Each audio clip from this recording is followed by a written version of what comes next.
On a tous besoin d'un mentor, quelqu'un qui saura apporter conseils et réponses à nos questions. Dans ce podcast, nos invités partagent leur expérience pour vous aider à trouver votre voie. Bienvenue sur All Access, porte ouverte sur les métiers de l'événementiel. Je suis Émilie, Content Manager chez WizEvent et je vais co-animer cet épisode avec Serena, étudiante au sein de l'EFAP, qui est l'école des nouveaux métiers de la communication. Bonjour Serena. Bonjour. Et nous accueillons aujourd'hui Morgane. Salut Morgane, comment vas-tu ? Salut à vous, ça va super, merci de m'accueillir chez vous. Avec très très grand plaisir. Pour ceux qui nous écoutent, du coup, voici une rapide présentation de notre invité et de son parcours de déjà plus de 20 ans dans l'événementiel et le spectacle. Morgane, tu es donc régisseur général et le moins qu'on puisse dire quand on déroule ton CV, c'est que tu ne t'ennuies pas. La scène, ça te connaît bien parce que avant de devenir régisseur, tu as performé pendant 10 ans en tant que bassiste dans un groupe. Et depuis, tu es passé, comme on dit, de l'autre côté et tu mets tes compétences à disposition de très grands événements comme les festivals connus des Vieilles Charrues, du Roi Arthur ou encore les Transmusicales pour ne citer que. Ma première question aujourd'hui, du coup, c'est comment est-ce qu'on jongle avec son emploi du temps pour assurer autant d'événements à l'année ? Très bonne question, ça commence bien. C'est effectivement une organisation assez importante et assez compliquée parce que ça nécessite de la disponibilité sur tous les événements. Évidemment, on a souvent plusieurs événements qui se chevauchent en fait. Donc, quand tu bosses sur un événement, tu as toujours quelque chose en sous-marin.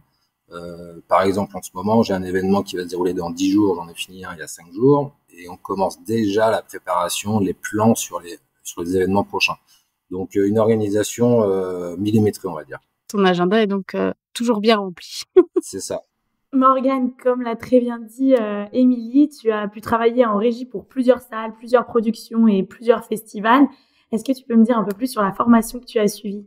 Alors, j'ai fait une formation généraliste, j'ai d'abord passé un bac. Ensuite, j'ai fait un DUT gestion d'entreprise et administration que j'ai lâchement abandonné car en parallèle, j'ai monté donc mon groupe de musique et ça a été assez chronophage et puis on est parti très vite à faire beaucoup de concerts. Donc ma formation qui m'a permis d'accéder à ce métier aujourd'hui, c'est vraiment la scène et c'est 500 dates en 10 ans avec mon groupe, 4 albums en studio. Donc on va dire que c'est plutôt le terrain lié au groupe qui m'a fait prendre ce métier de régisseur général en fait. Ok, ça tombe très bien parce que c'était justement le sujet suivant que j'avais, c'est est-ce que à ton avis pour faire ce métier, le diplôme est obligatoire ? J'imagine que non, du coup. Alors, le diplôme n'est pas obligatoire, effectivement, mais on a quand même la chance d'avoir 2 organismes de formation, je vais les citer, qui sont le CFPTS et le GRIMEDIF, qui dispensent cette formation de régisseur général avec une certification à la clé. C'est important parce qu'on a une formation continue à respecter en tant que RG tout au long de notre carrière professionnelle. Et cette formation permet justement d'avoir cette expérience généraliste sur un petit peu tous les métiers, que ce soit la sécurité, que ce soit la logistique, que ce soit un petit peu de son, un petit peu de lumière. Donc non, c'est pas obligatoire. Le terrain est pour moi indispensable, mais la formation est plus que largement recommandée selon moi. Ok, et cette formation dont tu nous as parlé, c'est une formation en combien de temps ? C'est une formation longue qui est entre 8 et 10 mois, quelque chose comme ça. Les 2 organismes dont j'ai parlé tout à l'heure n'ont pas tout à fait la même structure de formation, mais l'objectif final est le même, la certification est la même. Le GRIMEDIF à Lyon, avec qui j'ai suivi des modules, fonctionne par module. Donc, ils ont une 12aine de modules pour leur formation, qu'on peut faire à son rythme, sans problème, qu'on peut faire parfois aussi ailleurs. Mais bon, voilà, c'est une bonne année de formation, on va dire. Et c'est pas trop, vraiment. Ok, hyper intéressant. Au-delà des formations que tu viens de nous mentionner, c'est vraiment sur le terrain que tu as appris à devenir régisseur général. Tu penses qu'il y a des choses précises qu'il faut apprendre pour devenir régisseur général ? Tout ce qui tourne autour de la sécurité, c'est une part de plus en plus importante dans le métier aujourd'hui. On pense aux attentats, Vigipirate, etc., etc. On pense à la sécurité incendie des ERP, donc c'est des établissements recevant le public, que ce soit de la salle, festival en plein air, etc. On a une réglementation très importante à respecter. Donc effectivement, là-dessus, on peut pas inventer, ça peut pas se deviner en fait. Donc, il faut avoir été formé, connaître les règlements, les textes, pour pouvoir mettre ça en œuvre après pendant le festival. D'accord. Donc au-delà de tout l'aspect de terrain, il faut quand même avoir un petit côté théorique pour être régisseur général, si je comprends bien.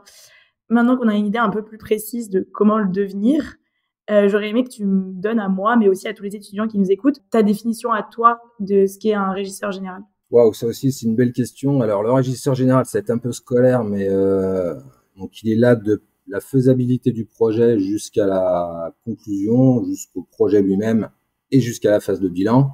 Et le régisseur général est la personne qui va identifier les besoins techniques, logistiques, en matière de sécurité, comme je l'expliquais tout à l'heure, et qui va coordonner et mettre en œuvre tous ces moyens pour réussir à amener le projet au bout, quoi. L'organisateur, il a une idée bien en tête, il veut faire des choses bien particulières. À nous de lui montrer que c'est faisable ou pas, de budgétiser ça si c'est faisable ou pas par rapport à son budget, par rapport aux ressources humaines disponibles, techniquement, etc., etc. Est-ce que tu es un peu pas le garde-fou de l'organisateur et de ses idées? Si, on peut dire ça aussi, et c'est aussi notre job à un moment de remettre tous ces gens-là dans le droit chemin. Ils ont tous souvent des idées très belles, hein, des fois peut-être un peu trop farfelues, ça peut arriver. Mais on est là justement pour recadrer un petit peu tout ça et on est le maître d'œuvre en fait de l'événement, quoi. Le maître d'ouvrage, organisateur a ses idées, mais à nous maintenant de mettre ça en œuvre. Si on compare, si on fait l'analogie avec les métiers du bâtiment par exemple, c'est exactement ça, c'est le maître d'œuvre du spectacle, en fait. D'accord, donc en tant que maître d'œuvre de tous ces événements et tous les événements que tu as pu faire, je suis sûre que la réponse va être différente pour tout, mais est-ce que tu as une idée pour nous présenter un peu les missions qui vont être inévitables que tu peux avoir quand tu as la casquette de régisseur pour un événement? Alors, les missions, c'est l'identification des besoins techniques, humains et sécurité. Donc ça va par d'abord une étude de faisabilité. À partir de là, il faut respecter des cahiers des charges que tu auras établis. T'es un petit peu le garant de la production du festival. Il faut être en mesure de pouvoir piloter le projet global dans le calme, la sérénité, avoir un œil sur un petit peu tous les prestataires, etc., etc. Si je comprends bien, tu as énormément de responsabilités au final dans l'organisation de l'événement. Bah oui, quand même, parce que l'organisateur s'appuie beaucoup sur le régisseur général pour mettre à bien ses idées et puis que le projet se réalise. Donc oui, on a une certaine responsabilité. De même que sur la partie réglementaire sécurité, je le répète, c'est vraiment très important, je pense que j'y reviens souvent. Quand ton nom est inscrit au dossier de sécurité qu'on transmet aux autorités, oui, tu as une belle petite responsabilité quand même. Ouais. Donc j'imagine organisation, ça c'est une qualité impossible à ne pas avoir, hein, si on veut faire régisseur général. Rigueur, du coup, je pense qu'il faut avoir conscience aussi de ce qu'on fait et de l'importance. Est-ce que tu as d'autres qualités qui sont liées à ce métier? Une des qualités que je mettrais en avant, ce serait plutôt l'écoute des autres. Avoir de l'empathie, enfin plus que de l'empathie, c'est vraiment de l'écoute en fait. Que ce soit tes prestataires, tes équipes techniques, évidemment l'organisateur, producteur. Il faut être à l'écoute de ces gens-là. C'est pas parce que tu es le régisseur général que tu as la science infuse que tu sais tout. Donc moi j'estime qu'il faut être à l'écoute des équipes spécialisées qui elles aussi peuvent te donner des bonnes idées, te donner des bonnes directions. Donc oui, le sens de l'écoute pour moi c'est primordial. On va passer maintenant sur ta vision, un peu plus, voilà, prendre de la hauteur. Et une question que j'aime poser du coup à nos invités, c'est leur avis sur le futur de leur métier. Est-ce que demain, être régisseur général, c'est la même chose qu'aujourd'hui? Et déjà, est-ce qu'aujourd'hui, c'est la même chose qu'hier? Pour l'avenir, j'ai pas sorti ma boule de cristal, je vais pas trop pouvoir te répondre, mais par rapport à il y a 20 ans ou 30 ans, quand ceux qui m'ont appris le métier étaient dans le métier, toute la partie sécurité, règlement, on n'en parlait pas en fait. Le régisseur technique, le régisseur général était avant tout un régisseur technique, on va dire, qui coordonnait les services techniques, mais pas vraiment tout ce qui était réglementation. Donc ça a beaucoup évolué. Plan Vigipirate, etc., etc. Le Covid qui est passé derrière, donc ce sont des missions supplémentaires liées à la sécurité de l'événement, que ce soit le public ou tes salariés et tes bénévoles. Je pense qu'on va tendre de plus en plus vers ça. Malheureusement ou pas, je sais pas, mais c'est un métier vraiment qui tourne beaucoup autour de la sécurité. On va dire qu'on a beaucoup plus à faire aux autorités, aux pompiers, gendarmerie, agents de sécurité, plutôt qu'aux artistes en tant que régisseur général. Mais c'est pas pour ça qu'il faut perdre de vue qu'on est là au service de l'art en fait. Donc moi ce que j'aime bien aussi c'est faire d'autres métiers, c'est de la régie plateau, de la régie scène par exemple, pour pouvoir garder ce contact là avec l'artistique. Parce que bien souvent le régisseur général peut être perdu face à l'artistique tant qu'il est dans ses dossiers réglementaires sécurité quoi. Est-ce que tu peux aussi nous expliquer au final un peu la différence qu'il y a entre régisseur technique et régisseur général? Ouais, alors le régisseur général, comme son nom l'indique, il est généraliste. Donc, il connaît un petit peu de son, il connaît un petit peu de lumière, un peu de vidéo, sécurité, on en a parlé, etc., etc. Mais c'est pas un régisseur son ni un régisseur lumière. Le régisseur technique, lui, il est là pour faire en sorte que tout se passe bien sur scène. Donc, il va accueillir et recueillir toutes les propositions, enfin les demandes, pardon, des artistes, les demandes des techniciens son, lumière, vidéo, etc. Et coordonner tout ça, faire en sorte que tout se passe bien sur le plateau. Le régisseur général, il va souvent se traiter avec un régisseur technique pour toute cette partie-là. En amont, donc évidemment, il a un œil sur la faisabilité, sur les budgets, etc., etc. Mais le régisseur technique, lui, est vraiment, le régisseur plateau, on l'appelle un peu comme on veut, il est vraiment cadré sur la scène et les pourtours de scène.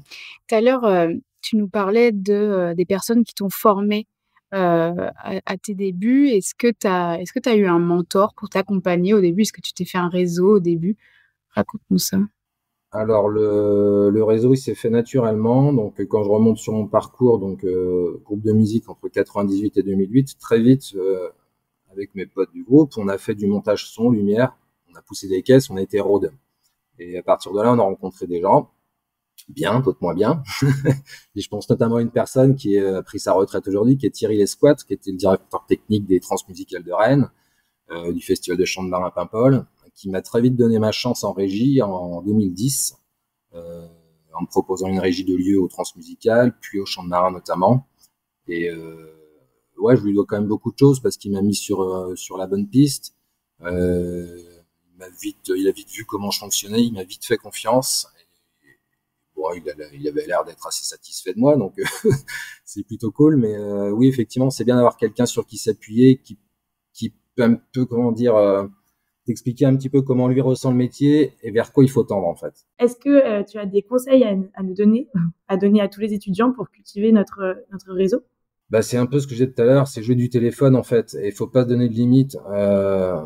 Moi, je pense que le régisseur général, qui fasse la formation dont je vous ai parlé tout à l'heure pendant un an, qui fasse 2-3 plans de régisseur général, c'est pas pour ça qu'on devient régisseur général. Il faut goûter un petit peu à tous les métiers, il faut pas hésiter à pousser des caisses, à faire de la régie technique uniquement ou de la régie site, et à partir de là, le réseau il va se faire naturellement en fait.